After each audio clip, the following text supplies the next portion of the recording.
بسم اللہ الرحمن الرحیم۔ معزز خواتین و حضرات، آج گوشہ کمال کی نشست نمبر 290 میں یہ گوشہ نشین معین کمالی ایک بالکل الگ شخصیت کے ساتھ آپ کی خدمت میں حاضر ہے۔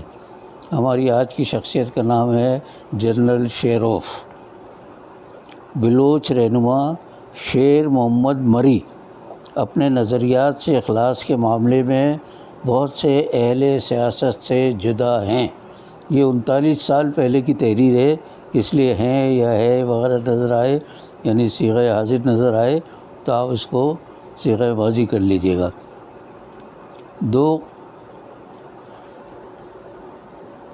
وہ قومی امور میں ایک مخلص طرز فکر کے مالک ہیں اور حالات و واقعات کے تقاضوں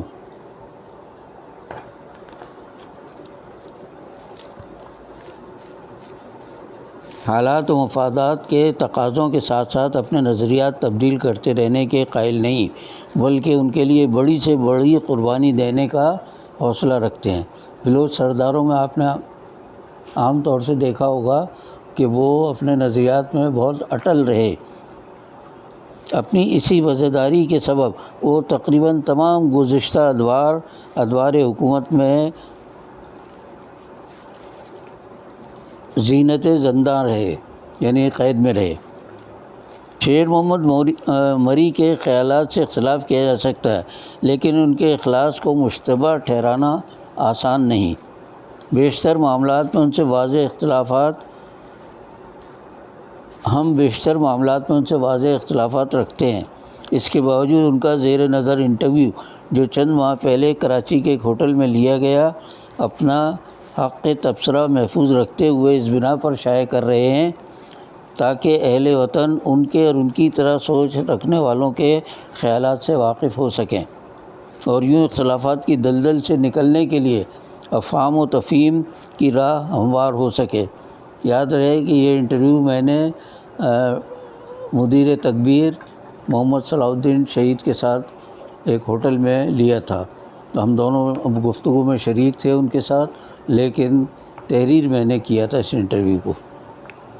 پہلا سوال ہم نے ان سے کیا، آپ کو جنرل شیروف کیوں کہا جاتا ہے؟ انہوں نے جواب دیا، میرا نام شیر محمد ہے، بلوچی زبان میں مجھے شیرو کہا جاتا ہے۔ جب میں گوریلا کمانڈر تھا تو جنرل شیرو کہلاتا تھا۔ میری ذہنی وابستگی سوشلزم سے ہے اور میں سمجھتا ہوں کہ معاشی انصاف کے بغیر کوئی انصاف نہیں ہو سکتا۔ ممکن ہے کہ سوشلزم سے میرے تعلق کی وجہ سے لوگوں نے میرے نام کے آخر میں فے کا حرف بڑھا کر جنرل شیروف کر دیا ہو۔ آپ دیکھتے ہیں روسی جتنے رہنما ان کے آخر میں فے ہوتا ہے۔ پہلی مرتبہ یہ اضافہ کس نے کیا اس بارے میں مجھے کچھ نہیں معلوم۔ سنا ہے کہ آپ نے گوریلا جنگ کی تربیت بیرون ملک حاصل کی تھی۔ یہ بڑا تلخ سوال تھا ہمارا، تو اس پر انہوں نے کہا، جی نہیں، یہ بالکل غلط ہے، میں نے گوریلا جنگ کی کوئی تربیت حاصل نہیں کی، البتہ میں بہت سے ملکوں کا دورہ کر چکا ہوں، جن میں افغانستان، جرمنی، برطانیہ، فرانس، شام، عراق اور سوئٹزرلینڈ شامل ہیں، البتہ میں روس کبھی نہیں گیا۔ ایک اور سوال کیا گیا، آج کل بلوچوں کے اکثر بڑے سردار ملک سے باہر ہیں، لیکن آپ پاکستانی میں ہیں۔ جواب دیا انہوں نے، پاکستان ہماری سرزمین ہے۔ حکومت اور ملک کے بعض طبقوں سے تمام تر اختلافات کے باوجود ہمیں اس ملک میں رہنا ہے اور یہاں کے عوام کے حقوق کے لیے کام کرنا ہے، اس لیے باہر جانے کا سوال ہی پیدا نہیں ہوتا۔ حکومت نے میری بیماری کے پیش نظر اپنے خرچ پر مجھے باہر بھیجنے کی پیشکش کی تھی، مگر میں نے اسے منظور نہیں کیا۔ پھر سوال کیا گیا ان سے، کیا حکومت آپ کے خلاف نہیں ہے؟ جواب، جی نہیں، حکومت بھی ہم سے ناراض ہے اور MRD بھی ہم سے خوش نہیں ہے۔ MRD اس زمانے میں ایک تحریک تھی تقریباً شاید 9 جماعتوں کی۔ تاہم اتنا ضرور ہے کہ جنرل ضیاء کے دور میں جیل سے باہر نظر آتا ہوں، ورنہ ماضی کی اکثر حکومتوں کے دور میں مجھے جیل ہی میں رکھا گیا تھا۔ سابقہ دور میں بھی میں آپ کے ساتھ جیل میں بند تھا. آپ کے ساتھ سے مراد ہے صلاح الدین صاحب کی طرف اشارہ کر کے کہا تھا انہوں نے. تو صلاح الدین صاحب اور جنرل شیروف ایک ہی جیل میں بند تھے. اسی زمانے سے ان دونوں کے درمیان تعلقات پیدا ہوئے تھے اور نظریاتی اختلافات کے باوجود دونوں میں اخوت اور محبت کا رشتہ قائم رہا. یہ میں نے جنرل شیروف سے ملاقات کے دوران خاص طور سے محسوس کیا. پھر ہم نے سوال کیا کہ آپ اس حقیقت سے انکار کریں گے کہ بلوچستان کا قبائلی نظام اس علاقے کی ترقی کی راہ میں سب سے بڑی رکاوٹ ہے. اکثر ملکوں میں ترقی پذیر اور ترقی یافتہ ملکوں میں قبائلی نظام جو ہے معاشرے کی ترقی میں رکاوٹ بنتا ہے. تو میں نے بلوچ حوالے سے یہی سوال کیا تھا ان کے جو قبائلی نظام کے حوالے سے. تو انہوں نے جواب دیا یہ بالکل غلط ہے. بلوچستان میں عوام کے مفاد میں کوئی ترقی نہیں ہوئی. جو کچھ ترقی نظر آتی ہے وہ تمام تر فوجی نقطۂ نظر سے ہوئی. جہاں تک قبائلی نظام کا تعلق ہے پورے ملک میں قبائلی نظام نہ صحیح قبائلی فکر ضرور موجود ہے. پورے ملک میں موجود ہے ان کا یہ کہنا تھا. مثلاً کراچی میں ٹریفک کے ایک حادثے نے قبائلی رنگ اختیار کر لیا تھا حالانکہ وہ محض ایک حادثہ تھا. بلوچ عوام سب سے زیادہ سیاسی شعور رکھتے ہیں. بلوچستان میں قبائلی نظام کے وجود سے انکار نہیں کیا جا سکتا. سرداری نظام بھی ایک قسم کا قبائلی نظام ہی ہے لیکن بلوچ سردار کبھی خود سر نہیں ہو سکتا. مری قبیلے میں 75% زمین مشترکہ ہے جو 10 سال بعد زمین کی اثر نو تقسیم ہوتی ہے. قبیلے کے سردار خیر بخش مری قبیلے کی زمینوں کو نہ فروخت کر سکتے ہیں نہ انہیں گروی رکھ سکتے ہیں اور نہ اپنے بیٹوں کو دے سکتے ہیں کیونکہ یہ زمینیں ان کی ذاتی ملکیت نہیں ہیں، پورے قبیلے کی ہیں. بلوچستان کا کوئی سردار کسی کی زمین قیمتاً نہیں خرید سکتا. اس صوبے میں سرکاری سردار زیادہ بااثر اور طاقتور ہیں. جو سردار سرکاری اثر سے آزاد ہیں وہ عام آدمی کی طرح غریب اور مفلس ہیں. جو لوگ بلوچستان چھوڑ کر گئے ہیں ان میں سے ایک بھی واپس نہیں آیا. پہاڑوں پر جانے والے بھی واپس نہیں لوٹے ہیں. حکومت سے قطع نظر سیاسی جماعتیں بھی بلوچستان میں مظالم ڈھانے والوں کا احتساب کرنے میں ناکام رہی ہیں.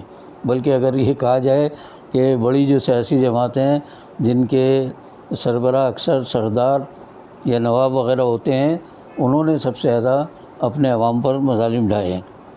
ایک سوال ان سے کیا گیا احتساب تو ملک بھر میں کہیں اور کسی کا بھی نہیں ہوا.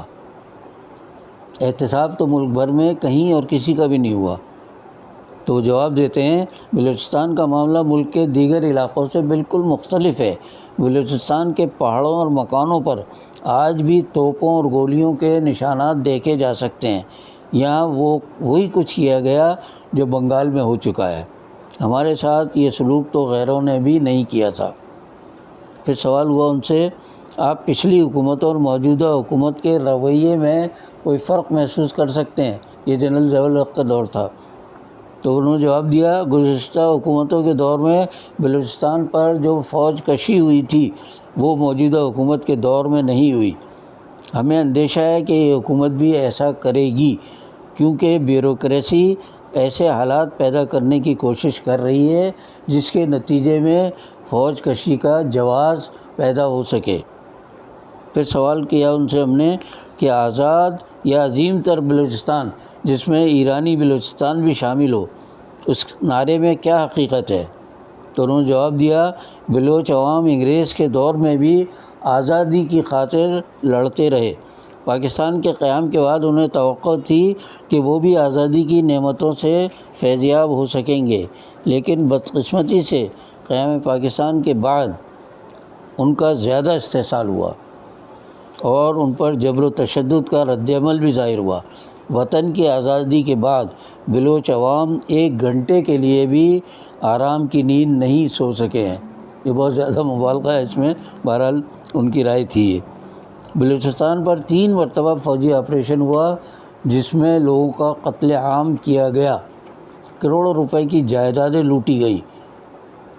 بلوچ اپنے حقوق مانگتے ہیں تو ان پر ظلم کیا جاتا ہے۔ پھر ان سے سوال کیا گیا، بعض بلوچ سرداروں کے بارے میں مشہور ہے کہ وہ مختلف حکومتوں سے رقمیں وصول کرتے رہے ہیں اور بعد میں رقوم کی ادائیگی روک دی گئی تو حکومت اور ملک کے مخالف ہو گئے۔ جواباً انہوں نے کہا، بلوچوں میں آج بھی 100 سے زیادہ سرکاری سردار موجود ہیں، انہیں خلاف ہونے کی کیا ضرورت ہے جبکہ سرکار ان پر پوری طرح مہربان ہے۔ مری قبیلے کے سردار خیر بخش مری نے کبھی کچھ نہیں کیا، انہوں نے ہر پیشکش کو ٹھکرا دیا۔ مجھے بھی کئی بار پیشکش ہو چکی ہے لیکن ہم بکنے والے نہیں ہیں۔